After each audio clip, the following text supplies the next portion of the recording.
இந்த வீடியோவில் சமபக்க முக்கோணத்தின் பரப்பளவு அந்த ஃபார்முலா டெரிவேஷன் எப்படி கொண்டுட்டு வரோம் அப்படிங்கிறத பார்க்கலாம். இப்போ முக்கோணத்தின் பரப்பளவுக்கு ஃபார்முலா என்னன்னா ஆஃப் பிஹெச் ஆஃப் இன்ட்டு பிங்கிறது வந்து அடிப்பக்க அளவு. இப்போ இது ஒரு முக்கோணமாக எடுத்துக்கும் பொழுது இது அடிப்பக்கம் இங்கேருந்து இது வரைக்கும் இருக்கிற தூரம் தான் அடிப்பக்கத்தோட உயரமாக எடுத்துக்கிறோம்.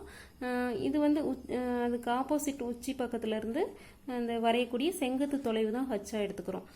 இதை சிம்பிளிஃபை பண்ணும்போது இந்த முக்கோணத்தோட பரப்பளவு நமக்கு என்ன அப்படிங்கிறது தெரிஞ்சிடும்.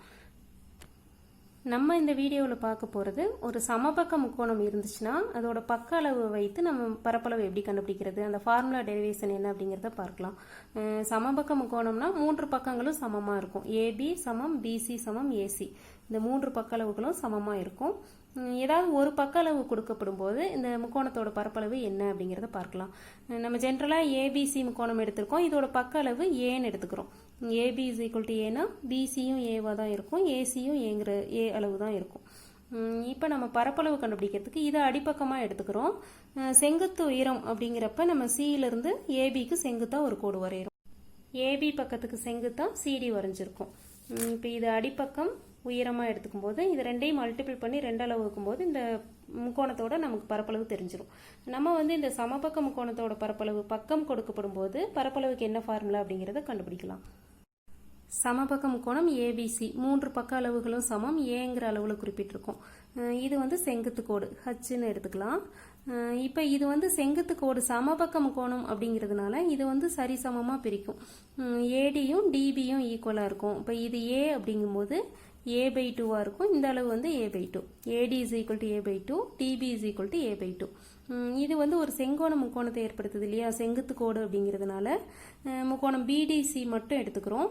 BDCயிலிருந்து H என்ன அப்படிங்கிறத கண்டுபிடிக்கிறோம். பிதாகரஸ் தேற்றத்துப்படி H is equal to இது வந்து கர்ணம் எடுத்துக்கும் போது H squared is equal to a square minus a/2 whole squaredன்னு வரும். அப்போ H is equal to square root ஆஃப்ல எழுதியிருக்கோம். அதாவது பிதாகரஸ் தேற்றத்தில் என்ன சொல்கிறோம்னா BC square is equal to BD square plus CD square. இப்போ நம்ம ஹச் வேணுங்கிறப்ப இதிலிருந்து இதை மைனஸ் பண்ணுறோம். தெர்ஃபோர் ஏ ஸ்கொயர் மைனஸ் இந்த a/2 ஹோல் ஸ்கொயருங்கும்போது a square by 4, 4a square minus a square by 4னு கிடைக்கும். 3a square 4a square minus a square 3a square by 4. இதுக்கு வந்து நம்ம ரூட் எடுக்கும்போது ரூட் 3க்கு மட்டும் ரூட் போட்டிருக்கோம். 4க்கு ஸ்கொயர் ரூட் எடுக்கும்போது 2, a ஸ்கொயருக்கு a எடுத்தாச்சு. Therefore H is equal to root 3/2a. நமக்கு தேவை வந்து முக்கோணம் ABC சமபக்க முக்கோணத்தோட பரப்பளவு. Therefore முக்கோணம் ABCயின் பரப்பளவு is equal to முக்கோணம் ABCக்கு அடிப்பக்கம் பார்க்கும்போது a இன்ட்டு ஆஃப் இன்ட்டு பிக்கு பதிலாக a எடுத்துக்கிறோம். அடிப்பக்கம் பேஸ் எடுத்துக்கிறோம். ஹைட் வந்து என்னன்னா நம்ம கண்டுபிடிச்சிருக்கோம் root 3/2 into a, root 3/2 into a. இதை சிம்பிளிஃபை பண்ணும்போது நமக்கு என்ன கிடைக்குதுன்னா root 3a into a square by 2 into 2 4. அதாவது root 3/4 a square தான் சமபக்க முக்கோணத்தோட பரப்பளவு. ஒரு சமபக்க முக்கோணத்துக்கு ஒரு பக்க அளவு மட்டும் கொடுத்துட்டாங்கன்னா அதோட பரப்பளவு கண்டுபிடிக்கிறதுக்கு என்ன ஃபார்முலானா root 3/4 a square. எக்ஸாம்பிளுக்கு ஒரு கணக்கு பார்க்கலாம். 8 சென்டிமீட்டர் பக்க அளவுள்ள சமபக்க முக்கோணத்தின் பரப்பளவு கண்டுபிடி. இப்போ ஒரு சமபக்க முக்கோணம் இருக்குது, அதோட ஒரு பக்க அளவு பார்த்தோம்னா 8 சென்டிமீட்டர், 3 பக்க அளவும் 8 தான் இருக்கும். a is equal to 8 சென்டிமீட்டர்னு எழுதிக்கிறோம். நமக்கு தெரியும் சமபக்க முக்கோணத்தின் பரப்பளவுக்கு ஃபார்முலா root 3/4 a ஸ்கொயர்.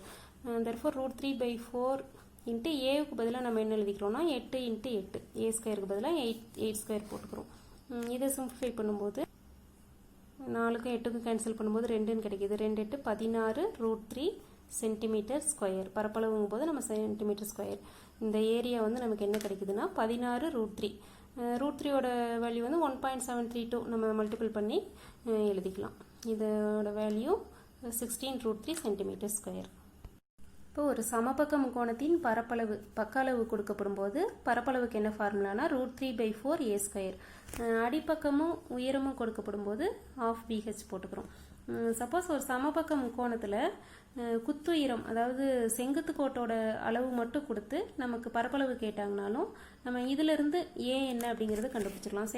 செங்குத்து கோட்டோட உயரம் H is equal to root 3/2aன்னு தெரியும். இப்போ இதிலிருந்து நமக்கு இந்த அளவு கொடுக்கப்படும் போது ஏ என்ன வரும் அப்படின்னா a is equal to 2 into h by root 3. இதை பயன்படுத்தி நம்ம ஏ அளவு கண்டுபிடிச்சி அதாவது பக்க அளவு கண்டுபிடித்து √3/4a² சப்ஸ்டியூட் பண்ணும்போது நமக்கு அந்த சமபக்க முக்கோணத்தோட பரப்பளவு தெரிஞ்சிடும். நமக்கு ஒரு சமபக்க முக்கோணத்துக்கு பக்களவு கொடுக்கப்பட்டாலும் பரப்பளவு கண்டுபிடிச்சிடலாம். அது செங்குத்து கோட்டின் நீளம், ஒரு சமபக்க முக்கோணத்தின் செங்குத்து கோட்டின் நீளம் மட்டும் கொடுத்து அதோட பரப்பளவு கேட்டாலும் நம்ம கண்டுபிடிச்சிடலாம். பரப்பளவுக்கு என்ன ஃபார்முலானா √3/4a².